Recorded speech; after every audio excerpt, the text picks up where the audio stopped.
today's a pretty big day. We finally got some boots on the ground here in Alaska and some mining equipment here, and we're gonna go see if we can find some gold. At just 28 years old, Parker Schnabel has thrown himself back into gold mining, risking $100,000 on a new location in Alaska. 180, 200. Oh yeah. 214.65. Not bad. One group is digging deep into unexplored soil, while the other looks for quick gold to keep them going.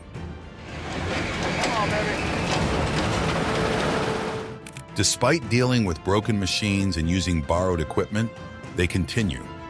Did Parker shut down his Alaskan mine after striking too much gold? Explore with us their intense efforts to strike the definitive jackpot. Betting big under the northern skies. Parker Schnabel managed to retire at 28, an age when most are just kickstarting their careers.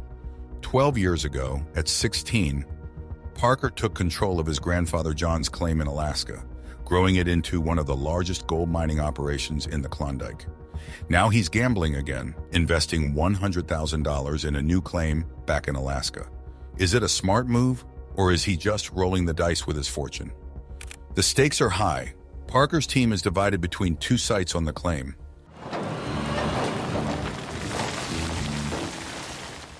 The first team is digging through 30 feet of earth on virgin ground, hoping to strike high-grade gold, while the second team races against time, needing a quick find to keep the business afloat. It's a frantic push to extract value from the earth, reflecting more of a frenzied gold rush than a measured business strategy. Compounding the chaos, Parker is forced to lease a wash plant because the one he ordered isn't ready. His foreman, Mark, has seen leased equipment fail before, making this seem like a desperate stopgap rather than a thought-out plan. The logistical nightmare of setting up the plant only adds to the gamble. They struggled to fit a 20-foot tailings conveyor, Parker directing the operations with pinpoint commands. They aim for the plant to process 150 yards of soil an hour, a lofty goal given their haphazard setup. As the season progresses, Parker organizes the first major gold weigh-in, aiming to lift spirits and evaluate their progress. They uncover 430 grams of gold, just under their target of 14 ounces, which would have been worth over $23,000. Despite narrowly missing their goal, the team celebrates. The hard work seems to be paying off, but the actual profitability and sustainability of their operation remain uncertain. Amid the hard work, Parker tries to keep morale high by promoting crew members and gifting them $12,000 in gold, a generous act that also serves to motivate the team. The endless days and continuous operation of the wash plant and sluice paint a stark picture of the relentless pursuit typical of gold mining. It's less about the joy of discovery and more about the grueling, gritty reality of extracting every ounce of value from the ground. The narrative of Parker's operation, laden with technical difficulties, financial gambles, and physical exhaustion, challenges the romantic view of gold mining. Each decision to push on, each new investment, and each adaptation to unexpected challenges reveal a cycle of relentless effort with uncertain returns. Coarse gold. Yeah, real coarse. I like that. Parker's leadership is tested repeatedly as he navigates through equipment failures, operational challenges, and the constant pressure to produce profitable results. The reality of modern gold mining through Parker's experiences showcases a blend of hope, ambition, and sheer will against a backdrop of unyielding natural and economic conditions. The operation's dependence on high-stakes gambles and the constant influx of cash into demanding ventures highlight the precarious balance between loss and gain. Through Parker's story, we see not just the potential for great reward, but also the heavy toll that such endeavors can exact on those who dare to chase the luster of gold. They quickly got the box set up, and it was processing lots of material down the sluice at Parker Schnabel's airstrip in no time. But things didn't stay smooth for long. Mitch and Tyson had to stop Big Red several times after Evan noticed rocks in the sluice run. Mitch decided to check things out himself, telling the camera crew that this meant they had a big problem, a torn screen. Rocks that size getting through meant a large tear which could really mess up their operations. With rocks getting into the system, They were causing areas where gold couldn't be captured. Mitch explained he'd have to manually pick these rocks out and replace the screen. As challenges subside, new troubles arise, testing the team's grit, from mechanic breakdowns to golden triumphs. Mitch pointed out that the materials they were processing were sharp and rough, as could be seen by the debris left behind. The screens were originally quite delicate, and after being constantly bombarded with harsh materials, they inevitably wore down and needed replacing. So they removed the old screen and installed a new one, securing it in place to once again sort the larger rocks from the finer, valuable dirt. When the screen integrity was compromised, larger rocks could also fall through, interrupting the water flow during the sluicing season and preventing the gold from being effectively captured and washed out. Mitch stressed that they had ended up with a defective screen. Despite the difficulties in getting Big Red up and running, the team remained hopeful that their earlier troubles were over. Now that Big Red was operational again, they were all ready to get back to work. Evan was praised by everyone for his sharp eye in spotting the rocks. His attentiveness prevented a buildup that could have disrupted the gold extraction process. Mitch felt a deep sense of responsibility in running the plant and appreciated the trust his team showed in him. This was a significant moment in his career. After what felt like forever, they finally got Big Red working well again. The crew was relieved and grateful that their hard work hadn't gone to waste. Now all that was left was to keep the machine well fed and running smoothly. It was also Mitch's birthday, and a huge surprise awaited him. A gold ashtray made entirely of gold. A gift from Parker and the team.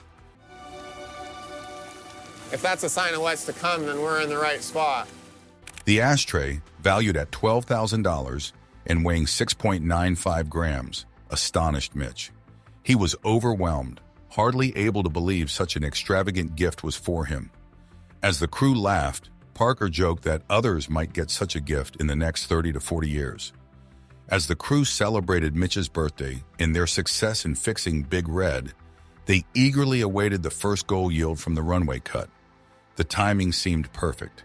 They watched as the scale numbers climbed impressively to 51.6, valuing the find at $90,000. They realized the potential of Big Red. If it could keep running like this for a week, it might bring in $500,000. Meanwhile, another wash plant, Lucifer, was also doing well without much fuss or close monitoring. Its previous cleanup had brought in 210 ounces of gold. Now, as the crew gathered to check the latest harvest, they were thrilled to see the numbers go up to 360.05 ounces, nearly $600,000 in value. The excitement was infectious. If Big Red could match Lucifer's output, the financial gains would be significant. Yet beyond the bustling activity of the gold mining and giving lavish gifts, one might wonder what Parker does in his downtime. Initially, Parker Schnabel was just another miner working under his grandfather John at the Big Nugget mine. He wasn't meant to be the main character, but after his grandfather stepped back in Season 2, the show shifted its focus to Parker, propelling him to significant wealth, with a reported net worth of $10 million by 2020. When someone on Reddit speculated about Parker's wealth, Parker himself joined in the discussion. He thoughtfully commented on what his life might have looked like if he had never been on the show. This reflection highlighted how the sudden fame had changed his life's path. One might wonder what different paths could have been taken if the television show had not landed in Haines. This twist of fate led Parker Schnabel away from a more traditional education in mining engineering at the University of Alaska Fairbanks, thrusting him instead into the limelight of a reality TV show about gold mining. This show has provided both fame and intense demands on his time, which have shaped his life in significant ways. With the machine fixed and celebrations in order, the crew contemplates their journey so far. The real costs of mining dreams. The show, while bringing opportunities and public recognition, also demands a high price. Parker himself has admitted on the show that his intense focus on mining led to the end of his relationship with his former girlfriend, Ashley Yulee. This stark revelation highlights the trade-offs that come with such a consuming career. Despite these personal sacrifices, Parker manages to carve out some downtime. He enjoys visiting London to watch his show being edited, spending time with his film crew, and engaging in casual activities like traveling, playing in the snow, and spending time with his dog. Financially, Parker's choices reflect a surprising down-to-earth attitude. Instead of flashy cars or luxurious homes, he chooses to reinvest his earnings back into his mining business, purchasing practical tools like new bulldozers. His spending habits reveal a man who remains grounded, focused on his craft rather than the trappings of wealth. His grandfather, John Schnabel, is a figure worth noting too. John, who was part of the Gold Rush show, had an adventurous life that began in Kansas and led him to Alaska in search of a new start. His life story includes running from the laws as a bootlegger, serving in the military during World War II, and starting a family with 5 children. We've spent the last 5 years looking for a massive project, and we just got one. I should be stoked. Mining came to him as a second career later in life, after a major surgery, showing his resilience and determination to stay active. John's tenure on the show provided viewers with a glimpse of his tough spirit and dedication, traits he passed down to Parker. His adventures include buying a sawmill, fighting legal battles for land rights, and navigating the challenges of dealing with a multitude of heirs to secure property. These stories of struggle and persistence underscore the rich, though challenging, life he led, shaping the legacy that Parker would inherit. Parker's journey on the show is not just about seeking gold, but also about the broader challenges of maintaining relationships, managing a successful business, and making tough personal choices. The allure of gold and the harsh realities of the mining business are balanced with moments of personal reflection and connections with those close to him. In this way, Parker's story is a modern continuation of his grandfather's, filled with both the rewards and the hardships of life in the gold mining industry. The television series captures moments of dramatic success and intense personal revelation, offering viewers a window into a unique world where the quest for gold often results in unexpected personal discoveries and changes. Through it all, Parker remains a figure who embodies both the heritage of his grandfather and the complexities of modern celebrity. His life, as depicted on the show, illustrates a journey marked by both significant gains and notable sacrifices, reflecting the enduring human struggle to balance personal desires with professional ambitions. In 1966, Carl Bjornstad decided to sell an old sawmill, a structure once pivotal for cutting lumber at the Porcupine Mine, about 35 miles west of Haines. This sawmill had seen better days, and to reach it, one needed to cross the challenging Klahini River, quite a demanding journey. Budge McCrae, a dedicated road foreman, provided crucial help with the transportation, bringing in a lowboy and tractor to move the mill equipment to Jones Point. This project took the entire summer, demanding constant hard work under the summer sun, but by the fall, the mill was operational again, impressively producing 10,000 board feet of lumber every day. Around the same period, John Schnabel, then 68 and recently advised by doctors to stay active following heart surgery, acquired the Gold Nugget Mine in Porcupine Creek, Alaska. This wasn't just a business venture for John, it was a vital activity to maintain his health and a place to spend quality time with his family. Success in mining shifts focused to the deeper family ties and business strategies, Payson Schnabel's strategic influence. Contrary to what many might assume, John's inheritance plans for the mine didn't favor only his famous grandson, Parker. He also included his older grandson, Payson Schnabel, a detail often overlooked by the public and media. Payson Schnabel isn't just a side character in his brother Parker's shadow. Born in 1992 in Haines, Alaska, he grew up where conversations often glittered with gold, spurred by the family's mining business. After finishing high school in Haines, he left Alaska to study at the University of Northern Arizona, tackling a dual degree in construction management and business administration. Returning home with a strong educational background, Payson applied his new knowledge to improve his father's construction business, streamlining operations to enhance productivity.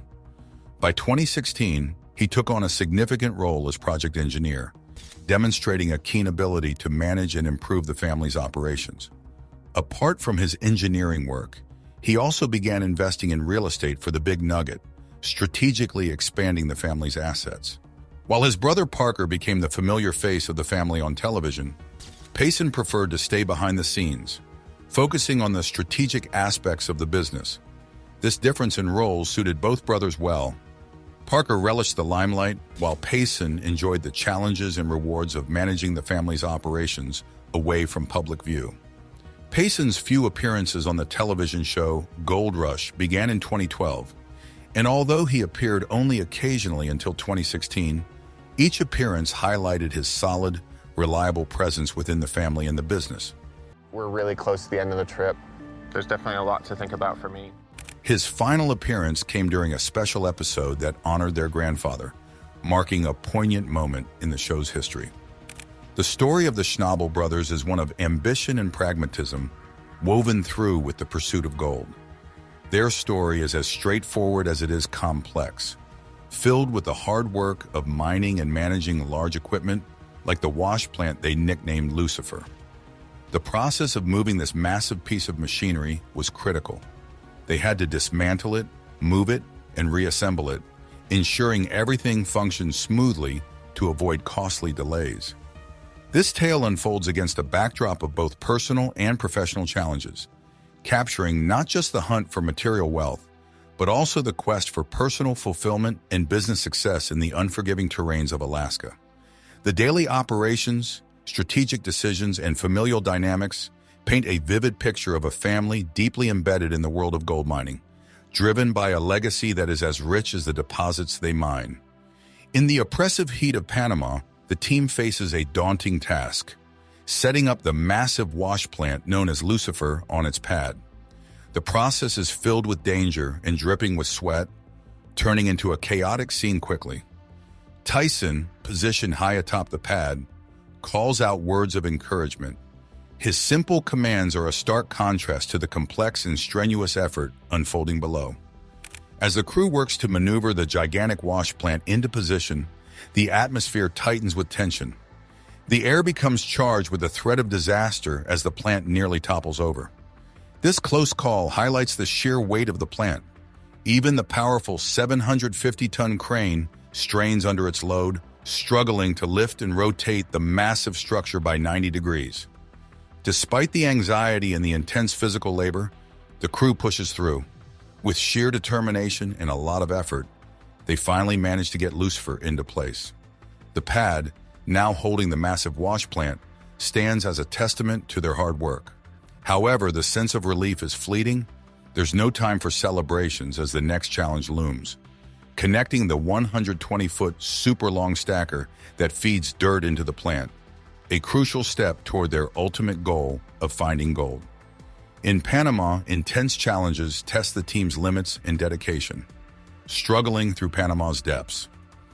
After setting up the stacker, the first scoop of dirt from the Panama Canal is loaded with a sense of ceremony. The crew steps back, their faces a mix of tiredness and expectation as the machine begins to operate. The loud noise of the stacker fills the air, a harsh reminder of the battle between human endeavor and the natural world. Previously, Parker's crew had managed to extract 6,000 ounces of gold, but they are still far from their ambitious target of 8,300 ounces. This latest effort, fueled by dirt from 3 different mining areas, leaves them in suspense. They wait, hopeful yet aware of the harsh realities of their situation, to see if their hard work will result in the discovery of gold. The struggle continues, each moment laden with the heavy realization that success in gold mining depends as much on perseverance and careful planning as it does on luck. In the harsh Panamanian environment, both seem to be in short supply. The narrative unfolds slowly, each step forward a mixture of hope, frustration, and the unyielding demands of the task at hand. As the machinery churns and the crew toils, the quest for gold becomes not just a physical challenge, but a test of their resolve and spirit.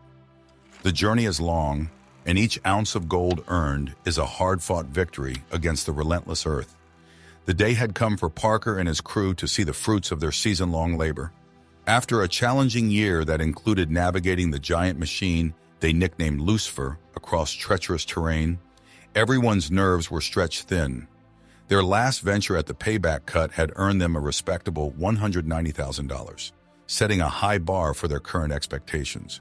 We went to spin Big Red. It's just pivoting right on the very back because it's digging in so bad. Gathered around the weigh scale, the crew watched with bated breath. This moment was about more than just weighing gold.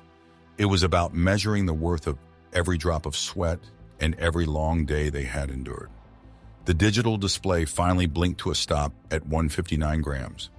The crew's relief was palpable, yet mixed with a sense of apprehension. This haul was valued at an impressive $270,000, but doubts remained. Was this enough to declare their season a success? Their total earnings now stood at $678,000. It was a large sum indeed, but the cost of reaching it had been equally large. The crew couldn't help but question whether the relentless chase for gold justified the exhaustive efforts and sacrifices they had made. With the weight of the gold confirmed, the crew took a moment to consider their journey. Every challenge they faced, from mechanical failures to personal exhaustion, was for this glittering metal that promised so much yet demanded more in return. The high stakes of their gamble at the Panama Canal were always looming over them, pushing them to their limits. As they tallied their earnings, the reality of their situation sank in. They had achieved a substantial payoff, but at what cost? The hard work, the relentless days, the constant pressure to outdo their last performance. Was it all worth it? They looked at each other, recognizing the toll it had taken on them, wondering if the pursuit of gold was really about the money or the unyielding drive to conquer the odds. As the season drew to a close, these questions hung heavy in the air. The exhaustion of constant striving overshadowed the joy of their financial gain. Parker knew that the decisions made now would set the course for future seasons. Was it time to push harder, continue their high-stakes gambles, or reconsider what constituted success? Was the relentless pursuit of gold worth the personal costs? Share your thoughts, like, comment, and don't forget to subscribe for more thought-provoking content.